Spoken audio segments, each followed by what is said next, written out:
নারদার file খুললে একটা বিষয় রয়েছে, সিবিআই কি জেগে ঘুমায় না ঘুমিয়ে জাগে সেটা আমি জানি না, যে নারদা ফাইলে কি রয়েছে। স্যামুয়েলসের আমি আপনাকে বলছি, ওয়ান্স আপন এ টাইম আমি বেশ কিছু জনস্বার্থ মামলা করেছিলাম। I was the advocate of Matthew Samuels এই নারদা মামলায়, যার জন্য আমি আপনাদের চ্যানেলে বলেছিলাম যে এই শুভেন্দু অধিকারী যে চোর, এটা আমি জোর গলায় বলতে পারি, কারণ নেই নারদা ফাইলে বিকাশ রঞ্জন ভট্টাচার্য যখন হিয়ারিং করেছিলেন 2014-15 সালের কথা বলছি, তখন জাস্টিস মন্দুলা চেল্লুর এবং justice Joymalya Bagchi division bench, chief জাস্টিসের ডিভিশন বেঞ্চ, তারা বলেছিলেন যে যে দেখা গেছে টাকা নিতে সেইটার ভিডিওটা সঠিক কি বেঠিক, যেরকম এখন কণ্ঠস্বরের নমুনার জন্য বারবার ডাকা হচ্ছে অভিষেককে, নমুনা না হলে এভিডেন্স 88 অ্যাক্ট, এভিডেন্স অ্যাক্টে ওটাকে এনাক্টমেন্ট না করতে পারলে, এভিডেন্সিয়ালি সেটা সঠিক না প্রমাণ করতে পারলে আপনি তাকে আইনের আওতায় আনতে পারেন না, মিডিয়া দিয়ে আইনের আওতায় আনা যায় না। সেইটার জন্য প্রথমে উনি যতদূর সম্ভব উনি হায়দ্রাবাদ পাঠিয়েছিলেন, কিন্তু হায়দ্রাবাদে ওইটাকে ডিটেক্ট করতে পারেনি।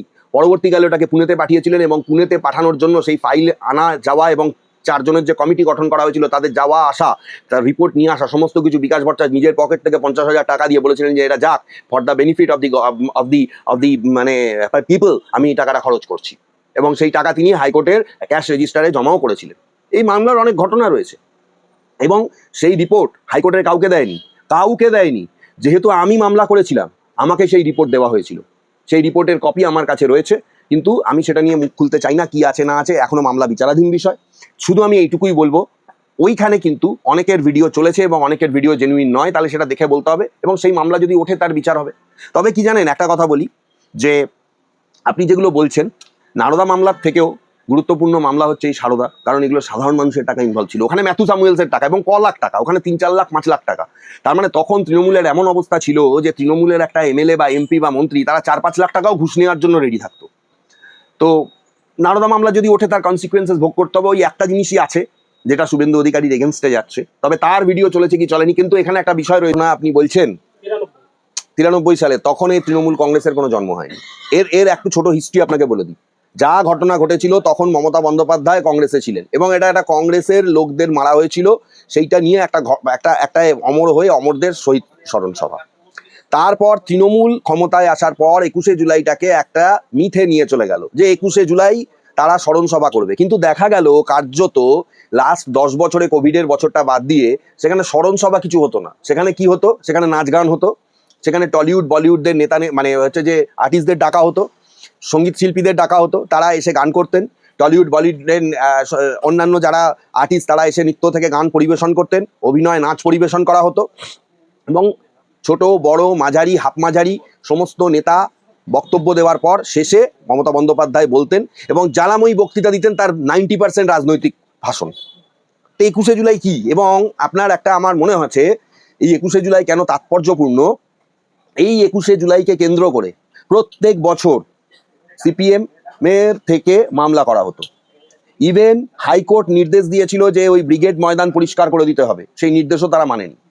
এমনকি কোভিড পরবর্তী 21শে জুলাই নিয়ে আমি নিজে মামলা করেছিলাম, তাতে কিছু স্পেসিফিক নির্দেশ দেওয়া হয়েছিল, কোনো নির্দেশই রাজ্য সরকার মানেনি।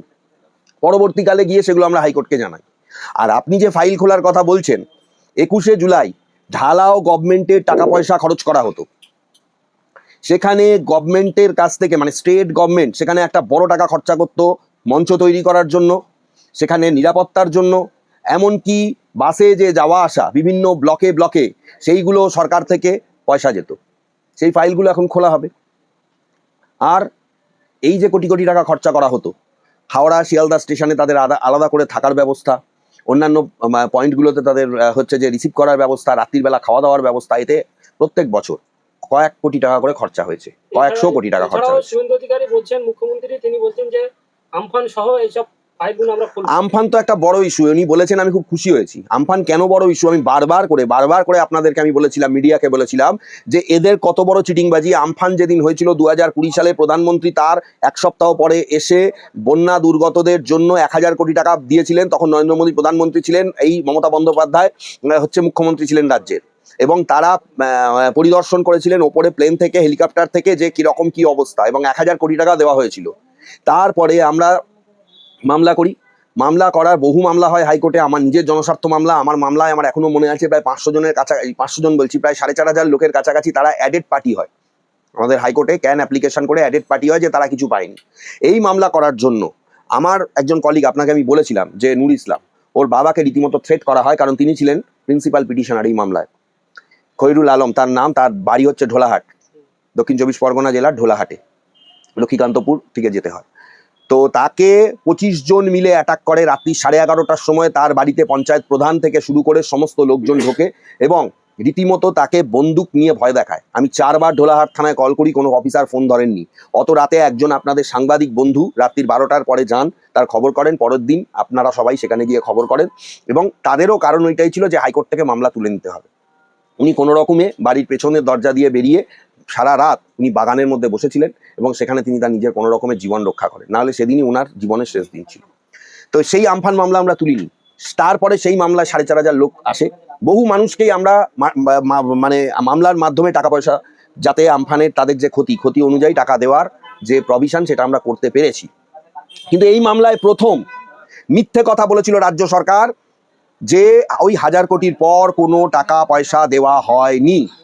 কিন্তু বারবার এফিডেভিট হাইকোর্ট চাওয়াতে আমাদের মামলার এতে আমার বলতে বাধ্য হচ্ছি, ওর পরেও 1200 কোটি টাকা, ওই 1000 কোটি টাকার পর 1200 থেকে 1400 কোটি টাকা কেন্দ্রীয় সরকার যে দিয়েছে, সেইটা রাজ্য সরকার প্রকাশ করতে বাধ্য হয় হাইকোর্টে। এবং আমি একটা সোর্স মারফত জানতে পারি, সেই সময় 2021 সালে সামনে যেহেতু ভোট, মমতা বন্দ্যোপাধ্যায় এবং অভিষেক বন্দ্যোপাধ্যায়ের একটা চাল ছিল যে পরের ওই 1200 কোটি টাকা 1 টাকাও কোনো দুর্গত মানুষকে দেওয়ার দরকার নেই, পুরো টাকাটা সাইফোনিং করে বিধানসভা ভোটে তৃণমূল খরচ করবে নিজেদের প্রচার করার জন্য। যার জন্য এই মামলা করার সময় অনেক বাধা বিপত্তির সম্মুখীনও আমাকে হতে হয়েছিল। এবং শুনতে অবাক লাগে, comptroller auditor general of India, তাকে ইনভেস্টিগেশনের জন্য হাইকোর্ট দায়িত্ব দিয়েছিল, তৎকালীন প্রধান বিচারপতি division bench. Comptroller auditor general হাইকোর্টে এসে রিপোর্ট দিয়েছেন যে অফিসাররা তারা কোঅপারেটই করতে চাইছে না। কেউ বলছে গঙ্গাসাগরে চলে গেছে, কেউ বলছে বিশেষ ট্রেনিং আছে, কেউ বলছে ছুটিতে আছে, আবার কেউ বলছে তাকে ট্রান্সফার করে দেওয়া হবে কয়েকদিন পর, তিনি এখন কোনো ফাইল দেখাতে পারবেন না। তো তারপরেও এই মামলা আমরা চালিয়ে যাই, আলটিমেটলি হাইকোর্ট থেকে অর্ডার পাই। আমি অত্যন্ত খুশি, এই ফাইল যদি খোলে, যে সমস্ত মানুষরা টাকা পয়সা পায়নি, আমার মামলায় যে সমস্ত মানুষরা টাকা পয়সা পায়নি, আমি চাইবো তারা টাকা পয়সাগুলো পেয়ে যাক, কারণ তাদের তো জেনুইন ক্ষতি হয়েছিল। সরকার সেই টাকাটা বিডিও অফিসের মাধ্যমে পুরোটাই আত্মসাৎ করেছিল, বিভিন্ন বিডিও অফিসের মাধ্যমে, এবং বিডিওরা, আমি বলছি নেতাদের উস্কানিতে এই টাকা সাইফোনিং করেছে। কয়েকটা বিডিওরও চাকরি যাওয়ার দরকার, বিশেষ করে প্রত্যন্ত অঞ্চলে যেখানে মানুষ অ্যাপ্লিকেশন করেও টাকা পায়নি। এই যে মুখ্যমন্ত্রী একাধিক ফাইল খুলছে, অনেকে বলছে যে সারদা নারদার ফাইল কি খোলা হবে? হ্যাঁ, খুলতেই পারে, খুলুক না, অসুবিধা নেই তো কিছু। তবে সারদা নারদার ফাইল খুললে একটা বিষয় রয়েছে, কারণ হচ্ছে যে এটা সুপ্রিম কোর্টে পেন্ডিং এখনো পর্যন্ত। সুপ্রিম কোর্টে মামলাও চলেছে, আপনার জনস্বার্থ মামলা হয়েছে, সেখানে এসএলপি হয়েছে সুপ্রিম কোর্টে। সুপ্রিম কোর্টের যে অর্ডার, সেই অর্ডার শিটে আমার ওখানে নামও আছে, কারণ আমি গেছিলাম সুপ্রিম কোর্টে সারদার মামলায়, এবং হাইকোর্টে আবার ফেরত দিয়েছিল মামলা, টাকা দেওয়ারও কথা হয়েছে। দেখা যাক না, গভর্নমেন্ট থেকে আপনাকে আমি বলি, একটা প্রেশার ক্রিয়েট করা হয়েছিল। মূল ঘটনাটা কি হয়েছিল, যখন সুদীপ্ত সেন পালিয়ে গেল, তাকে পালাতে সাহায্য করেছিল কে? সুদীপ্ত সেন পালিয়ে গেছিল কাকে নিয়ে? তার একজন অফিসের এমপ্লয়ি, একজন মহিলা এমপ্লয়ি, হ্যাঁ, এবং আরেকজন লোককে নিয়ে সুদীপ্ত সেন পালিয়ে গেছিল। সুদীপ্ত সেনের সঙ্গে আমার, মানে কি বলবো, এই একটা জায়গায় সুদীপ্ত সেনের সঙ্গে আমার কিছু একটা বিষয়, একটা কথা হয়েছিল, একটা আইনি পরামর্শের জন্য সুদীপ্ত সেন একবার আমাকে ডেকেছিলেন। তখনও তিনি এইভাবে চিটফান্ড কাণ্ডের কিছু হননি, ঠিক আছে, কিন্তু লোকটার সঙ্গে কথা বলে আমার মনে হয়েছিল যে লোকটা একটা চিটিংবাজ, যার জন্য আমি পরবর্তীকালে তাকে কোনো এন্টারটেইন বা সেরকমভাবে কোনো কিছু করিনি। কিন্তু আমি আপনাকে আজকে এই কথাটা কেন বলে ফেললাম, যে এর ইন্টেনশনটা ছিল, সুদীপ্ত সেনের ইন্টেনশনটা ছিল যে সুদীপ্ত সেন কি করবে, সুদীপ্ত সেন একটা ব্যবসা তৈরি করবে, এবং সেই ব্যবসাটা সুদীপ্ত সেন কি করতো জানেন? আমি আপনাকে আজকে বলছি, আপনি আজকে সারদার কথা যেহেতু বললেন, আমি আপনাকে কিছু পার্সোনাল এক্সপিরিয়েন্স আমি আপনাকে শেয়ার করছি, আপনার ইচ্ছা হলে এগুলো আপনি চালাতে পারেন। সুদীপ্ত সেন বন্ধ হয়ে যাওয়া কোম্পানি কিনতো। যে কোম্পানি বন্ধ হয়ে গেছে, তখন সারদার মার্কেটে হাজার হাজার কোটি টাকা। একটা কোম্পানি বন্ধ হয়ে যাওয়া অন্যের কোম্পানি কিনবে কেন? তার ইন্টেনশন ছিল বন্ধ হয়ে যাওয়া কোম্পানি দেখিয়ে আমি মার্কেট থেকে আরো টাকা তুলবো, সেই কোম্পানি আমি চালাতে পারি ছাই না পারি, তুলবো এবং তুলে দেখাবো যে সারদা আজকে একটা বন্ধ হয়ে যাওয়া, হাতি অ্যাটাক করেছিল, মানে একটা বন্ধ হয়ে যাওয়া সিমেন্টের কারখানা, আমি আপনাকে বলছি এই ম্যাসাঞ্জোর ড্যাম্পের ওখানে, ওইটা সুদীপ্ত সেন কিনেছিল। এটা আমার একটা এক্সপিরিয়েন্স রয়েছে, আমি জানি ঘটনাটা, এবং এইটা নিয়ে তার সঙ্গে আমার একটা মতানৈক্য তৈরি হয় যে আপনি, যাই হোক ওটা আমি বলছি না। তো সুদীপ্ত সেনের একটা চার, সুদীপ্ত সেনকে দেখুন, আরেকটা কথা, সেদিন মদন মিত্র, আমি বলতে বাধ্য হচ্ছি, I am sorry to say, CBI কি জেগে ঘুমায় না ঘুমিয়ে জাগে সেটা আমি জানি না। মদন মিত্র বললো আমি বেনিফিশিয়ারি নই। মদন মিত্রকে সারদার অফিসে সব থেকে বেশি দেখা গেছে, সিবিআই সেটা জানে না। সিসিটিভি পর্যবেক্ষণ করেছে সিবিআই আদৌ? নিজেকে, এবং কিভাবে সুদীপ্ত সেন বা রোজ ভ্যালি এরা কিভাবে ব্যবসা করতো, সাধারণ মানুষ কি বলতো ওই সময়। আপনি যদি ক্লিপিংস দেখেন সাধারণ মানুষের, যখন বন্ধ হয়ে গেল তারা এসে বলছে যে আমরা ভাবতাম টাকা রাখলে মাসে 14% ইন্টারেস্ট, ঠিক আছে, তাহলে আর সরকারি লোকজন তার পাশে দাঁড়িয়ে তাকে বলছে যে এই কোম্পানি খুব ভালো। সরকারি লোকজন কি এমএলএ এমপি মন্ত্রীরা। আমরা ভাবতাম, সাধারণ মানুষ বলছেন, আমরা ভাবতাম সরকারি বোধহয় এই কোম্পানি চালায়, যার জন্য আমরা কোটি মানে আমাদের যাবতীয় সঞ্চয় রেখেছিলাম। এমনও মানুষ আমি জানি, আমি আপনাকে বলছি, সুইসাইড করেছে। সারা জীবনের সঞ্চয় সে সেখানে রেখেছিল, একটা টাকাও সে ফেরত পায়নি, পরবর্তীকালে তাকে সুইসাইড করতে হয়। আমার কাছে একটা মানুষ এসেছিলেন, তিনি তার সারা জীবনে রিটায়ার করার পর সমস্ত সঞ্চয় এবং তার দুজন বন্ধু রিটায়ার করার পর এবং আরো দুজন রিলেটিভের মোট 90 লক্ষ টাকা ওই সারদা কোম্পানিতে রেখেছিলেন, একটা টাকাও তিনি ফেরত পাননি। এইটা দেখে তার সঙ্গে তার এই বন্ধুদের, তার বন্ধুরা তার নামে এফআইআর করে, তিনি পালিয়ে বাঁচেন, তার বেল আমি করিয়েছি। আমার এই ঘটনা, এগুলো আমি বাস্তব কথা বলছি, বাস্তব কথা বলছি। এমনকি এখানে যদি যোগসাযোগ না থাকতো, তাহলে মুখ্যমন্ত্রী যখন ছিলেন মমতা বন্দ্যোপাধ্যায়, তিনি কি করে ঘোষণা করলেন যে চেক থানা থেকে দেওয়া হবে? যেখানে সাইফোনিং হয়েছে টাকা, সেখানে থানা থেকে চেক কিভাবে দিতে পারে? চেক বাউন্স হয়েছিল অনেক, কিন্তু থানা থেকে চেক সারদা কোম্পানির ফেরতের টাকা কেন দেওয়া হবে? আর যখন সুদীপ্ত সেন পালিয়ে গেল, পশ্চিমবঙ্গ থেকে যখন পালিয়ে গেল, তাকে পালিয়ে যেতে ওই রাজ্য সরকার যদি হেল্প না করতো, তাহলে সে পালিয়ে যেতে পারতো না।